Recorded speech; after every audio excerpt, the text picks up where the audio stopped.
She cheated and left me for my best friend. She had no idea I was secretly making $500, $0 a year. Hello, everyone. Dear listeners, please share your thoughts in the comments section below. And don't forget to like, share, and subscribe. Now let's begin the video, using a throwaway for obvious reasons with certain specifics modified to preserve anonymity. After she cheated and walked out on me for my best friend, she had no idea that I was secretly earning $500,000 a year. I remember clearly the moment decided to blow up our marriage. She was sitting at the kitchen table, scrolling through her phone like she didn't have a care in the world. I had just come home from work, about to drop my bag and relax when she looked up and casually said, "I want a divorce." There was no preamble, no softening the blow, just a blunt, heartless statement delivered as if she was commenting on the weather. I froze for a second, unsure if I'd heard her correctly. "Excuse me," I asked, keeping my voice calm despite the storm raging inside. She repeated, "I want a divorce," with a tone that suggested I was too slow to understand the first time. I should have been angry, maybe even devastated, but instead I was struck by her sheer audacity. The word divorce hit me hard, especially after everything we'd been through together. And what struck me most was her reasoning. She looked me straight in the eye and said she couldn't keep living like this. Crossing her arms, she told me she needed someone who actually worked and contributed. This wasn't the life she signed up for. I blinked, trying not to laugh. I wanted to get mad but kept my composure. I'd built my career from scratch, earning a six-figure salary and setting us up for a life most people only dream of. But she never bothered to ask about my work, never showed the slightest interest in how I made my money. I guess she thought I was just coasting, barely scraping by. I leaned against the kitchen counter, studying her. She seemed so confident and so sure that she was making the right choice that it almost made me respect her nerve. "All right," I said simply, setting my bag down. She tilted her head. Surprised, "All right," she repeated as if I'd just agreed to buy her a cup of coffee. "Yes, if you want a divorce, I won't stop you." For a moment I saw a flicker of doubt flash across her face, but she quickly masked it with that smug smile she always wore, that look that told me she thought she had me right where she wanted. "Good," she said, "because I've already spoken to a lawyer. You'll need to move out by the end of the month. You'll have to leave my house." Her nerve was almost amusing, but I chose not to argue. If she wanted me gone, I'd leave for now.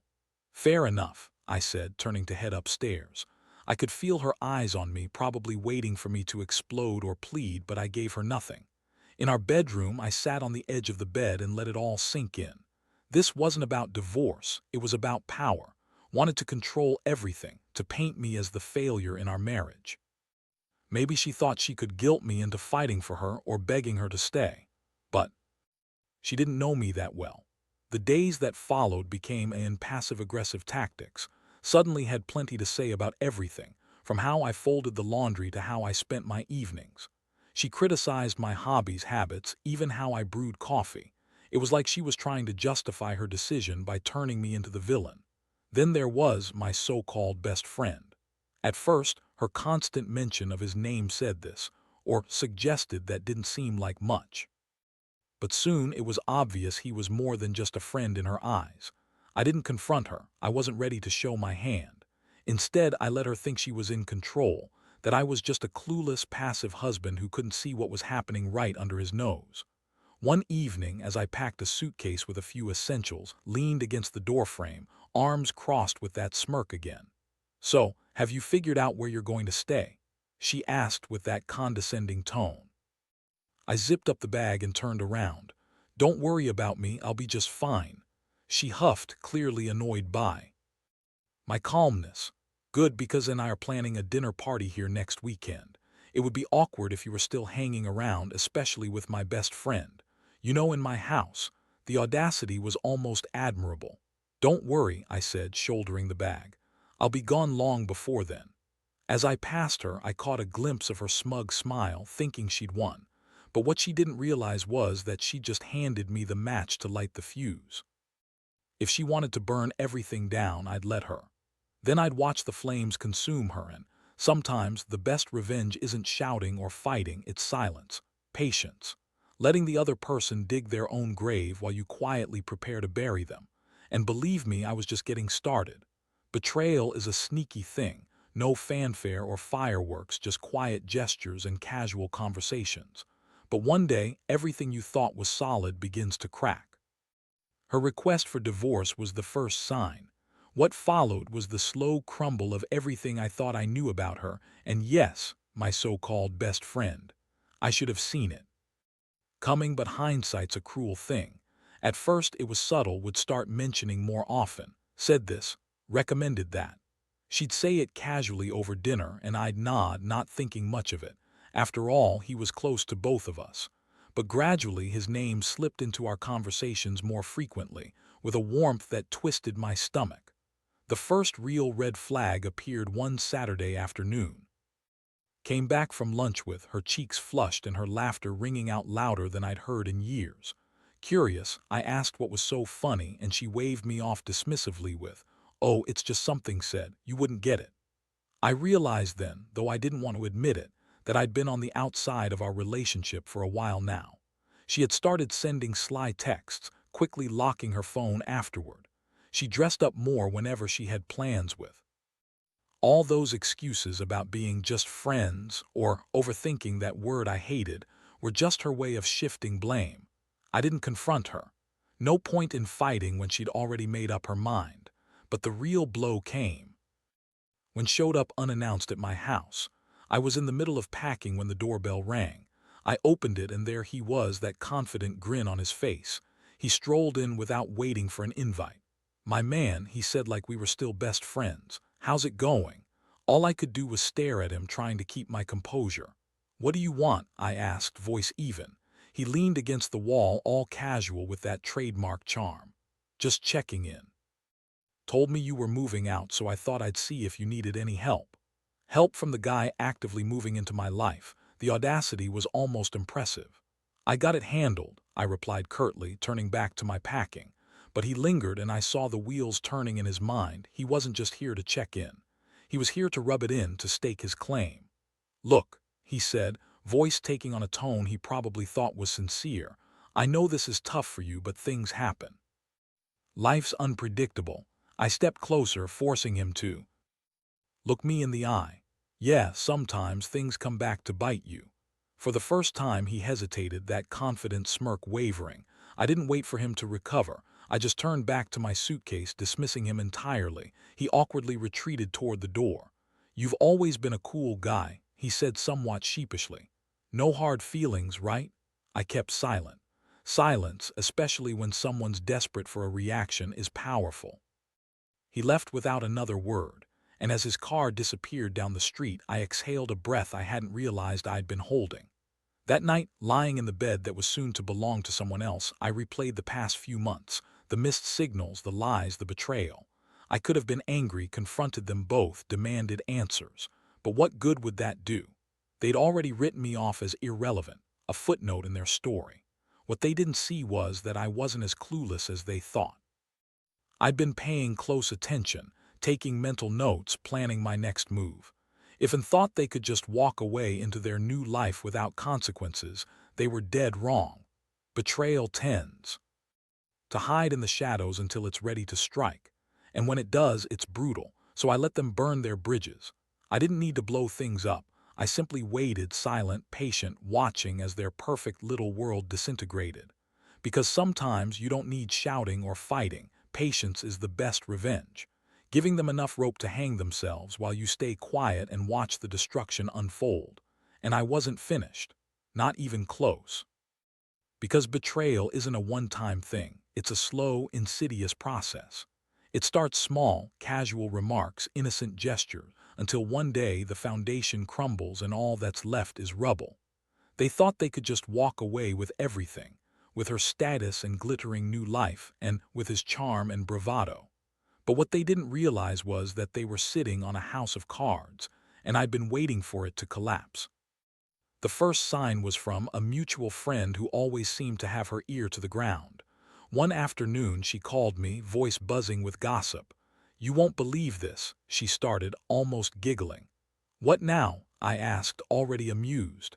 Apparently, been seeing someone else, another woman he met at his new job. I burst out laughing. Are you serious? I said, savoring the irony. He's cheating on, exactly, she replied. Caught him texting another girl, someone young and from his new workplace. I shook my head, amused. The irony was thick enough to taste. The one who betrayed me was now betraying her too. Karma didn't just catch up, she ran them over. The fallout was swift. Who had once been so full of confidence and self-assurance was now. She confronted publicly, screaming in a crowded. He tried to brush it off, but she lost control, throwing her coffee right in his face. It was almost too perfect.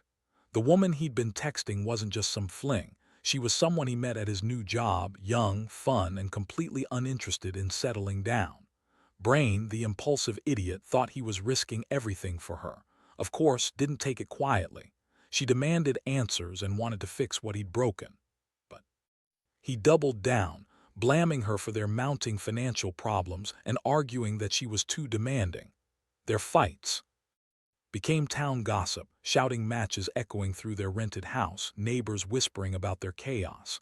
Eventually moved out, was left in their small, run-down apartment struggling to keep the lights on. She called me again, voice trembling with anger and despair. You were right about he's a liar and a cheat. I trusted him, can't believe I did. I leaned back, letting her vent. I could have offered sympathy, but where was the fun in that? I said casually, you made your choice. You left me for thinking he was better, and now look where it's gotten you. Silence stretched across the line. I could hear her breathing, heavy and fractured. Finally, she muttered, I don't need your lectures, I need your help. I responded bluntly, what you need is to accept the consequences of your decisions. She hung up, frustrated. Later, I heard no longer lived with her. He'd moved in with a new girlfriend, who soon figured out he was just as unreliable as for.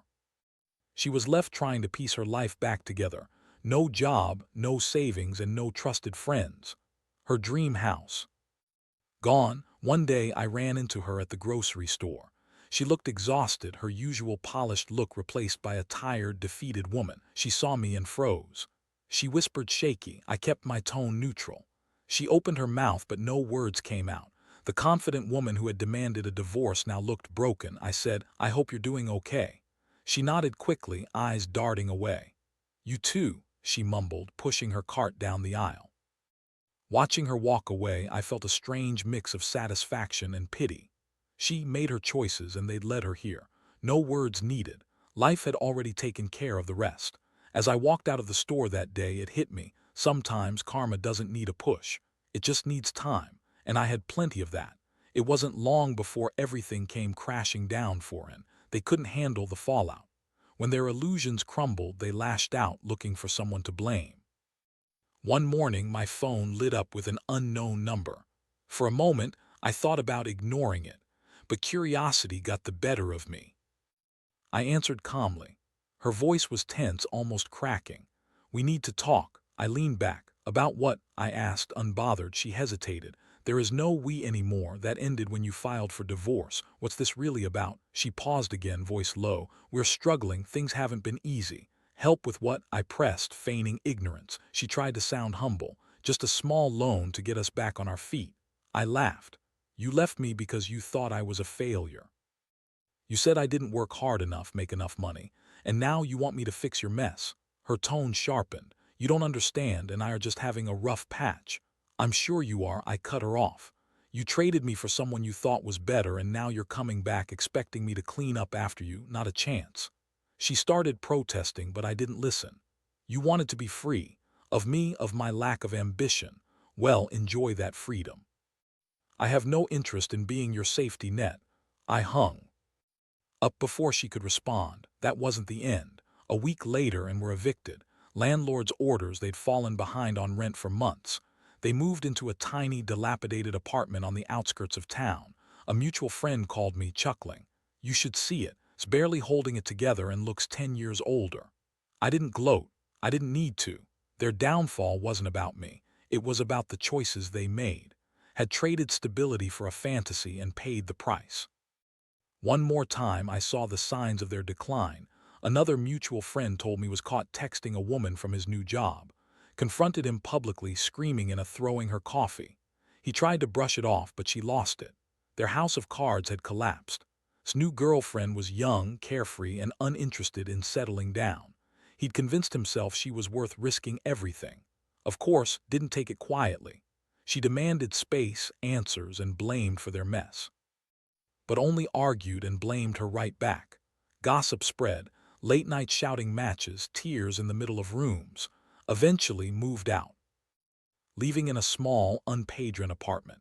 She called me, voice trembling. "You were right. It's a liar and a cheat. I trusted him. Can't believe I trusted him." I leaned back, listening. I could have offered sympathy, but why bother? I said simply, "You picked your man. You thought he was better than me. How's that working out now?" Silence, and then she finally muttered, "I don't need your lectures. I need your help." "No," I said firmly. "You need to live with the choices you made." I ended the call. Later, I heard was living on friends' couches, unable to hold down a job or maintain a relationship. She was left to clean up her shattered life. No job, no savings, no one to support her. Her dream house, lost, and I didn't have to lift a finger. Karma had done all the work. Watching them unravel was enough. Because betrayal doesn't always explode, sometimes it's a slow fade. It begins with whispers, small signs, until one day everything shatters.